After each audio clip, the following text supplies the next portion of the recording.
Hello friends, study bye Sunny में आपका स्वागत है।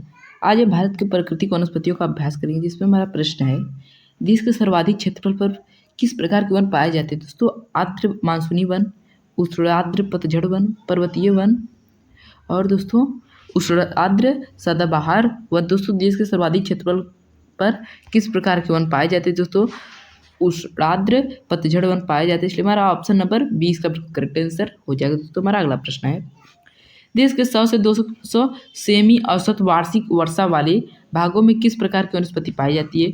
उष्णार्द्र सदाबहार वन, मैंग्रोव वन, मरुस्थल वन, उष्णार्द्र पतझड़ वन। दोस्तों, देश के 100 से 200 सेमी औसत वार्षिक वर्षा वाले भागों में किस प्रकार की वनस्पति पाई जाती है। दोस्तों, उष्णार्द्र पतझड़ वन पाए जाते हैं, इसलिए हमारा ऑप्शन नंबर डी इसका करेक्ट आंसर हो जाएगा। दोस्तों, हमारा अगला प्रश्न है, दलदली अथवा ज्वार भाटा क्षेत्रों में पाए जाने वाले वन को क्या कहा जाता है। मैंग्रोव वन, शोला वन, मानसूनी वन, पतझड़ वन। दोस्तों, दलदली अथवा ज्वार भाटा जैसे क्षेत्रों में पाए जाने वाले वन क्या कहा जाते हैं। दोस्तों, मैंग्रोव वन कहे जाते हैं, इसलिए हमारा ऑप्शन नंबर ए इसका करेक्ट आंसर हो जाएगा। हमारा अगला प्रश्न है, देश के उन भागों में जहां औसत वार्षिक 200 सेमी से अधिक तथा वार्षिक औसत तापमान 24 डिग्री सी के आसपास वर्ष भर आर्द्रता 70% तक रहती है, किस प्रकार के वन पाए जाते हैं। पर्वतीय वन, उष्णार्द्र सदाबहार वन, आर्द्र मानसूनी वन, उष्णार्द्र पतझड़ वन।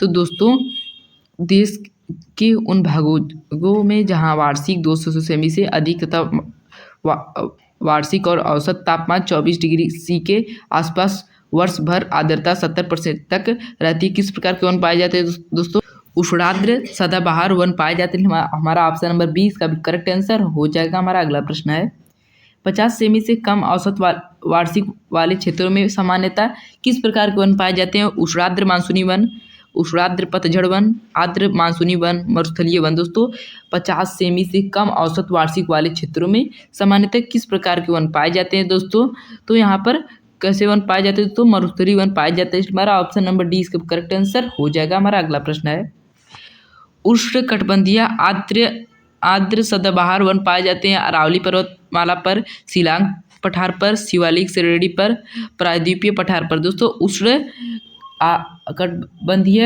आर्द्र सदाबहार वन पाए जाते हैं, दोस्तों प्रायद्वीपीय पठार पर पाए जाते हैं। हमारा ऑप्शन नंबर डी इसका करेक्ट आंसर हो जाएगा। हमारा अगला प्रश्न है, पश्चिमी घाट पर पाए जाने वाले वनस्पति का प्रकार है सदाहरित, अल्पाइन, स्वाना, पर्णपाती। दोस्तों, पश्चिमी घाट पर पाई जाने वाली वनस्पति का प्रकार है दोस्तों सदाहरित, इसलिए हमारा ऑप्शन नंबर ए इसका करेक्ट आंसर हो जाएगा। हमारा अगला प्रश्न है, निम्नलिखित में से कौन उष्णकटिबंधीय वर्षा होने की अपेक्षा शीतोष्ण कटिबंधीय वनों के उपयोग को अधिक आसान बनाता है।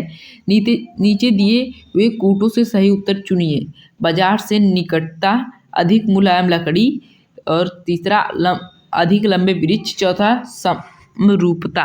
दोस्तों, 1 और 3 दोनों, 2 और 4, 2 और 3, 3 और 4। दोस्तों, निम्नलिखित में से कौन उष्णकटिबंधीय वर्षा वनों की अपेक्षा शीतोष्ण कटिबंधीय वनों के उपयोग को अधिक आसान बनाता है। तो दोस्तों, इनमें से कौन अधिक आसान बनाता है। दोस्तों, अधिक मुलायम लकड़ी और अधिक लंबे वृक्ष, इसलिए हमारा ऑप्शन नंबर बी इसका करेक्ट आंसर हो जाएगा। दोस्तों, हमारा अगला प्रश्न है, दोस्तों तो समरूपता और अधिक मुलायम लकड़ी, इसलिए हमारा ऑप्शन नंबर 20 का करेक्ट आंसर हो जाएगा। हमारा अगला प्रश्न है, निम्न में से किन पहाड़ियों पर उष्णकटिबंधीय सदाबहार वन पाए जाते हैं। नीलगिरी पहाड़ियों पर, अरावली पहाड़ियाँ, राजमहल पहाड़ियाँ, शिवालिक पहाड़ी। दोस्तों, निम्न में से किन पहाड़ियों पर उष्णकटिबंधीय सदाबहार वन पाए जाते हैं। दोस्तों, नीलगिरी पहाड़ियों पर पाए जाते हैं, इसलिए हमारा option number A correct answer हो जाएगा। हमारा अगला प्रश्न है, कौन सा राज्य शहतूत रेशम उत्पादित करता है। उड़ीसा, कर्नाटक, राजस्थान, पश्चिम बंगाल। दोस्तों, कौन सा राज्य शहतूत रेशम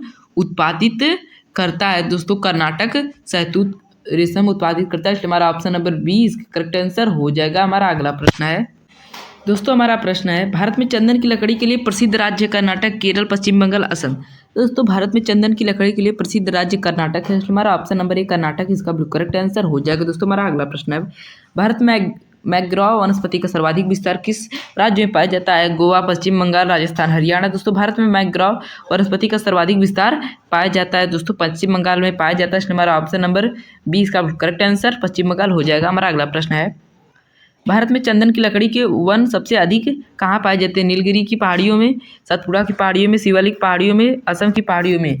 दोस्तों भारत में चंदन की लकड़ी के वन सबसे अधिक कहाँ पर पाए जाते हैं? दोस्तों नीलगिरी पहाड़ियों में पाए जाते हैं। इसलिए हमारा ऑप्शन नंबर ए इसका करेक्ट आंसर हो जाएगा। हमारा अगला प्रश्न है, पश्चिमी हिमालय में उच्च पर्वतीय वनस्पतियाँ 3000 मीटर तक की ऊंचाई तक ही उपलब्ध होती है, जबकि पूर्वी हिमालय में 4000 मीटर की ऊंचाई तक मिलती है। एक ही पर्वत श्रेणी में इस प्रकार की विविधता का कारण है?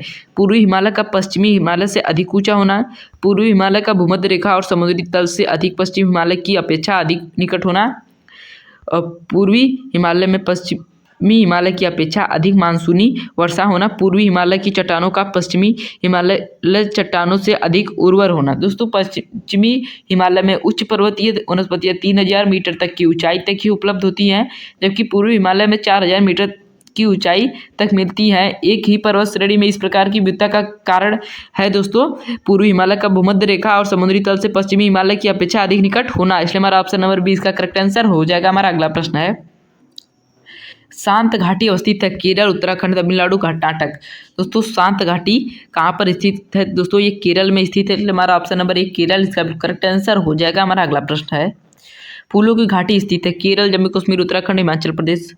दोस्तों फूलों की घाटी उत्तराखंड में स्थित है। इसलिए हमारा ऑप्शन नंबर सी उत्तराखंड इसका भी करेक्ट आंसर हो जाएगा। हमारा अगला प्रश्न है, साइलेंट वैली के चर्चित होने का कारण है? जैव विविधता एवं सदाबहार वन का संरक्षण, अधिक जल संचयन, परमाणु केंद्र की स्थापना, जनसंख्या विस्फोट। दोस्तों साइलेंट वैली के चर्चित होने का कारण जैव विविधता एवं सदाबहार वन का संरक्षण है। इसलिए हमारा ऑप्शन नंबर ए इसका करेक्ट आंसर हो जाएगा। हमारा अगला प्रश्न है, नीचे दिए गए वाक्यांश दिए गए हैं, प्राकृतिक वनस्पति जलवायु का सही सूचकांक आर, जल प्रिय पौधे आर्द्र जलवायु में पाए जाते हैं, उपयुक्त के संदर्भ में निम्न में से कौन एक सही है? ए आर दोनों ही सही है और आर सही स्पष्टीकरण है ए का। ए आर दोनों सही है परंतु आर सही स्पष्टीकरण नहीं है ए का। ए सही है परंतु आर गलत है, ए गलत है परंतु आर सही है। दोस्तों प्राकृतिक वनस्पति का जलवायु का सही सूचकांक है आर, जलप्रिय पौधे आर्द्र जलवायु में पाए जाते हैं, उपयुक्त के संदर्भ में निम्न से कौन एक सही है? दोस्तों ए आर दोनों सही हैं और आर सही स्पष्टीकरण है ए का। इसलिए हमारा ऑप्शन नंबर ए इसका करेक्ट आंसर हो जाएगा। हमारा अगला प्रश्न है, भारत में जैव विविधता के ताप स्थल है पश्चिमी हिमालय व पूर्वी घाट, पश्चिमी हिमालय व सुंदरवन, पूर्वी हिमालय व पश्चिमी घाट, पूर्वी हिमालय व शांत घाटी। दोस्तों भारत में जैव विविधता के ताप स्थल है दोस्तों पूर्वी हिमालय व पश्चिमी घाट। इसलिए हमारा ऑप्शन नंबर सी इसका करेक्ट आंसर हो जाएगा। हमारा अगला प्रश्न है, निम्नलिखित में से तत्व कौन सी एक हिमालयी वनस्पति की जाति नहीं है? Juniper, mahogany, silver fir, spruce. दोस्तों निम्नलिखित में से तत्व कौन सी एक हिमालयी वनस्पति की जाति नहीं है? दोस्तों महागोनी एक कोई जाति नहीं। इसलिए हमारा ऑप्शन नंबर बी इसका करेक्ट आंसर हो जाएगा। हमारा महागोनी इसका करेक्ट आंसर है। उम्मीद करता हूँ दोस्तों आपको आज का वीडियो पसंद है। अगर पसंद आए तो लाइक करें, सब्सक्राइब करें। धन्यवाद दोस्तों, मिलते हैं आपको अगली वीडियो में।